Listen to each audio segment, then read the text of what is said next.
Hey gang, it's me, Dr. Steve, your back porch professor. I hope you're all having an absolutely wonderful weekend.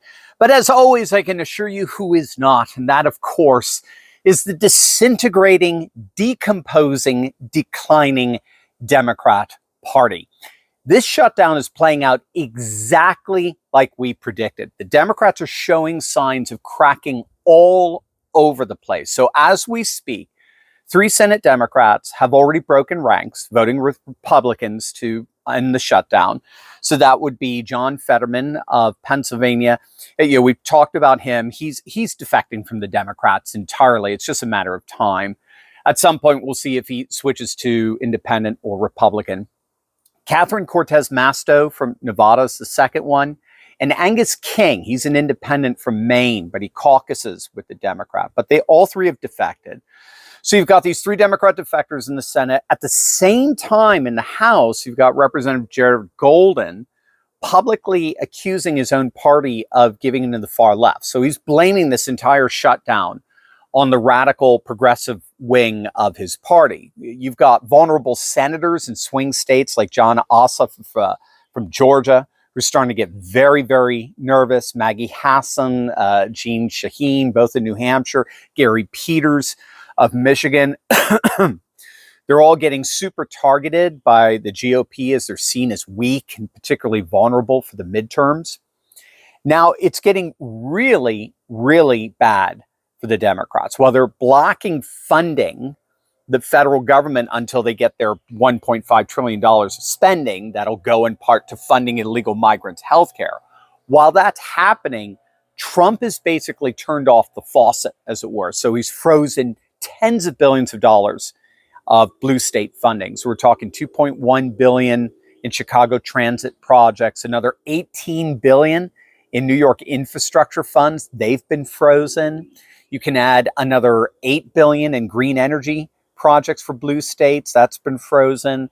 And so we're looking at upwards of about $30 billion in suspended projects in blue states across the country, all because Democrats are doubling down on funding the health care for illegals.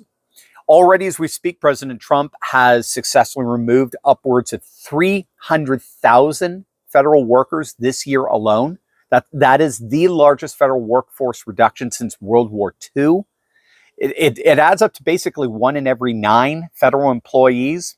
In fact, Democrats inadvertently triggered what experts are calling the largest mass resignation in U.S. history. Is 100,000 federal employees formally quit as of September 30th. And again, all because the Democrats insist on removing the provision in the big, beautiful bill that explicitly forbids a dime of Medicare and Medicaid going to illegals. Instead, the Democrats want to establish precedents that effectively declare immigration status irrelevant for federal benefit eligibility. And that's key. While current federal law technically prohibits direct payments to illegal migrants, the Democrat proposal would fund federal health care programs that would apply regardless of one's immigration status. So they're trying to pull the wool over everyone's eyes, and obviously it's clearly not working. And we knew from day one that it would not work. And the reason for that is very, very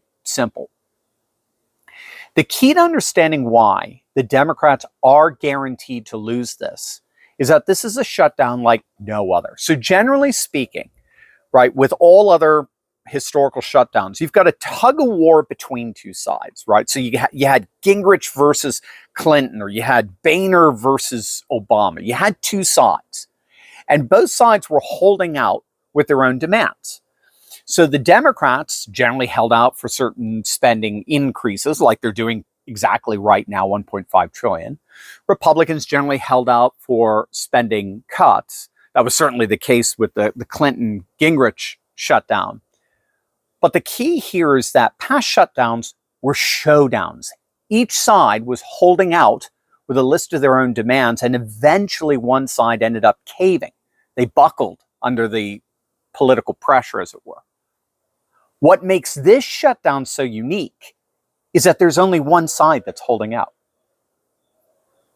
That's absolutely essential to get in terms of the disproportionate calculus. There is only one side making demands.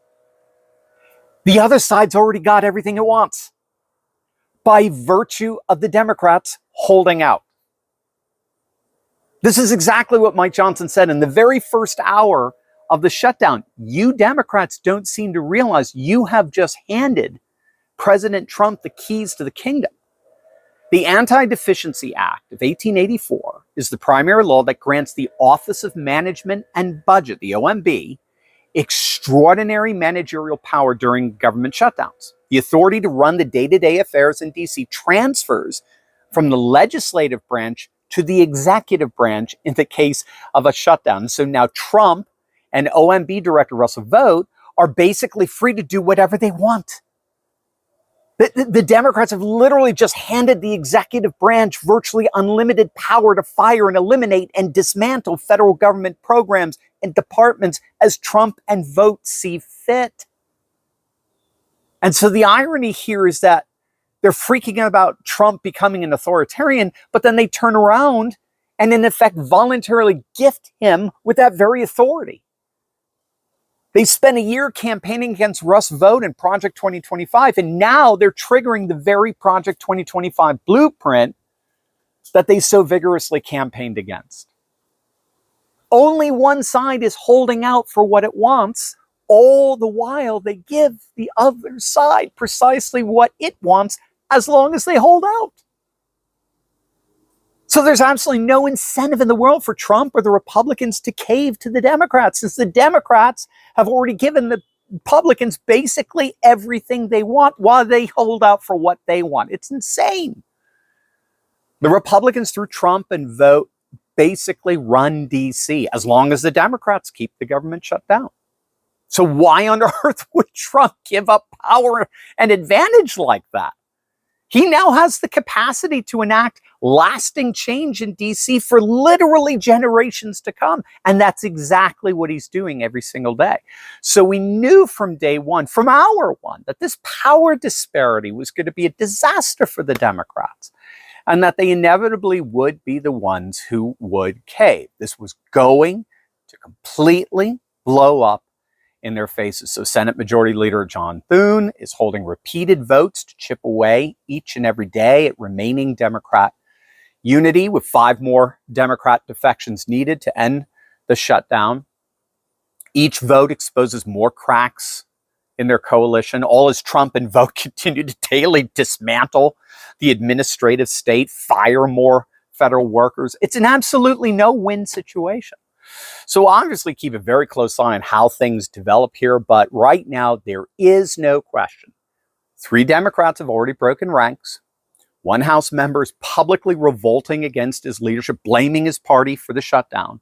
And 5 more senators face mounting pressure to defect each and every day. Democrats aren't just losing the shutdown, they're permanently damaging their coalition while Trump achieves concrete victories for generations. This is not governance. This is political suicide. And the cave-in has already begun. So what do you guys think? Let me know in the comment section below. And as always, make sure to smack that bell and subscribe button for breaking news and analysis you're not going to hear anywhere else. Have a great weekend, gang. God bless.